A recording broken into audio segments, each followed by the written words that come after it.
Florida, we got red, black, and white. So the red is the one that throws those prop roots out. And, if we can find them, that their leaves are a little different. And you'll see in the textbooks that they kind of zone up. So in Florida, you don't see that zonation because we're not tidal. And so you'll see them all mixed. But the reds will be closer. Then you'll see a mixture of kind of black and white mangroves. And the black ones are the ones that throw up those, they look like spikes. The pneumatophores will come up as a spike, and you'll see a whole bunch of areas. And so, those will stabilize shorelines. Of course, red mangroves are great habitat for snook.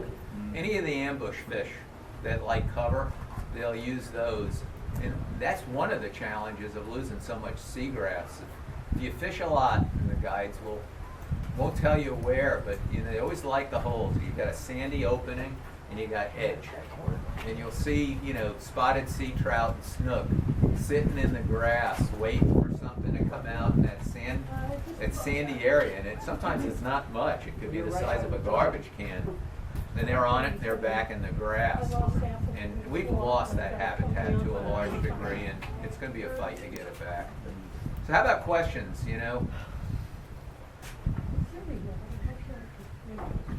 So what did you see? So you've been here, your whole life, generational family on the lagoon? No, I was from Orlando, but we came over here all the time. Mm-hmm. Yes, Laura Lee Thompson tells me about, her family and what they saw, back in that, the previous generation, and it's really... I know a lot of the old timers, and they say, the place was just teeming with saltwater life. Yeah, everywhere you went, if you wanted crabs, you wanted fish, it was how much did you want to take home? Right. And you'll see the old pictures of stringers. Depends on if you had an SPL. I don't know if they even had them back in those days, but there's a lot of them that still make a living on that river. Yeah, but not as many as I wish. People ask me, what's the high bar of success? For me, the high bar is having sustainable commercial fishing. Right. Because when you have sustainable commercial fishing, everything's safe to eat, and you will have enough for recreational fishing. And we are at the last generation of commercial fishers in the Indian River Lagoon. Have they ever updated the data that they do the offshore on? I mean, they were using old data to determine how many fish you can the allowed. Huh? determine how many.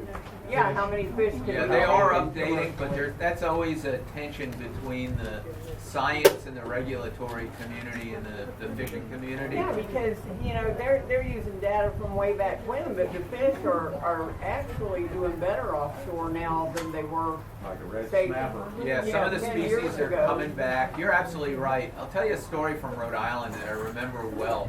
'Cause, I used to hang with a lot of commercial guys. And, University of Rhode Island and that fishing community, they were at odds about, the guys that were catching and having to release because it was, they had certain quotas. Right. They're saying, look, this fish stock has rebound. You need to take some of these regulations off. And this is, over a decade ago, actually maybe two. And when they started to compare, the gear they were using was different. So it wasn't that the data was old. It was like 30 and 40 year old data. The gear was different, and so they were comparing apples and oranges. Right.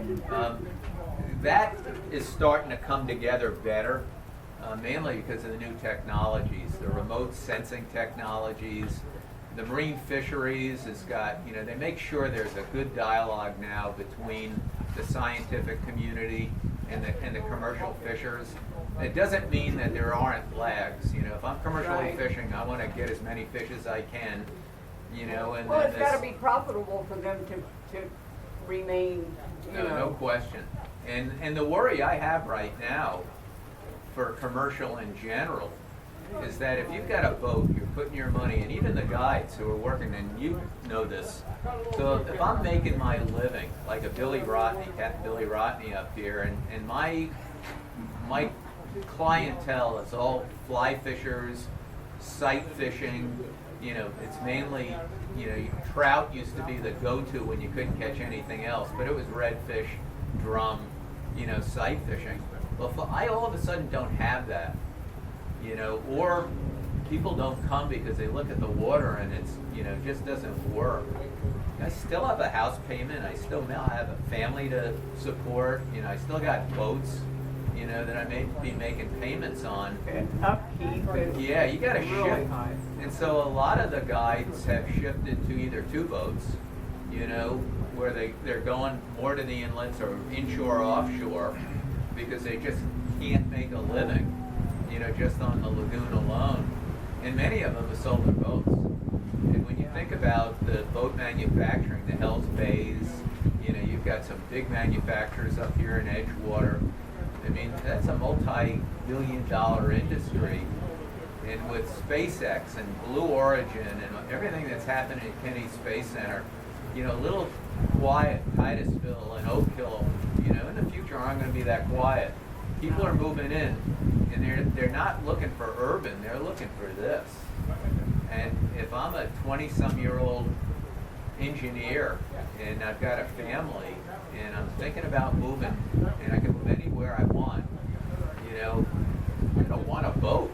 You know, I'm going to want to go to the beach and have access to the water and fish and have my kids fishing. And if they don't get that here, they're going to go somewhere where they can get it, because that's the nature of the workforce these days. So this is a workforce issue for the Blue Origins and the SpaceXs, you know, so it becomes a big economic issue. But yeah, I'm a big fan of... SpaceX tried to buy a bunch of the land up here. It's, you know, we're never going to see the population growth slow, I don't think, in the next few decades. If anything, I think, you know, as baby boomers retire, and we're seeing a big push post-COVID. You know, everybody wants to come down here because it was a rough winter if you were up in New York City or Atlanta or, you know, even some of the western states, and it's still reasonable. Really not cheap to live Oh, here. I know.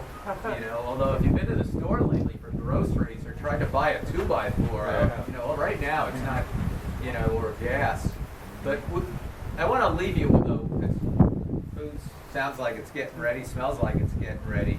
You know, we're working as hard as we can, and we can only do it because you all support it. That the citizens, as you demand clean water and a healthy lagoon, that goes all the way up the ladder to Congress. And you should not be shy to interact with your elected officials. Let them know how important this system is, not just to the economy. It's our quality of life. It's why we came down here. It's why I'm still down here after 43 years. I fell in love with this place because same thing you did. You want to go hunt, you know, in an hour you're hunting. You know, if you want to go fish, you know, you got What kind of ocean. fishing? Yeah, you got ocean, you got estuary. And even on the north-south, fishing in Mosquito Lagoon is totally different than if I go down to Fort Pierce Inlet or Indian River County. It's a totally different experience. There's so many options to do outdoor recreation and fishing and boating that there are few places in the world that have this kind of diversity, but we're going to have to work to keep I it. used to go out wading with one of our old members down out of Scottsmore. And that little inlet down there is like this thick with mud and just the birds walking around it and stuff. Even tried to go crabbing there, you know, and there's absolutely no shoreline you can get to. Yeah, access, you know, and it's worth mentioning, public access is also at risk. Yeah. And so places like this, parks like this are really important. You know, I Well, saw how... they did put the rocks in, the big granite rocks, the big ones, as kind of a seawall down there. So it's no longer good for wade fishing, and it used to be awesome. The bottom was nice and solid. Yeah, muck is not fun if you're wade No. fishing. Trust me, I've been there, done that, where I thought I was going to die, where you keep It's sinking hard and to you pull can't get off out. of it too. When You know, I've sacrificed more than a couple of waders, you know, the waist waders in muck where I go, I'm going to die. I got to get out of these waders, otherwise I'm going under. And sit there and try to yank them out. The suction is just terrible. Well, listen, I appreciate the time. I'm going to stick around with you guys a little bit, and then I got to go over to Tampa. But I've got an annual report. Please take them. If you want to take a few more, this will show you who's doing what and where. And just thanks for your time, and Thank you. good day for a better day.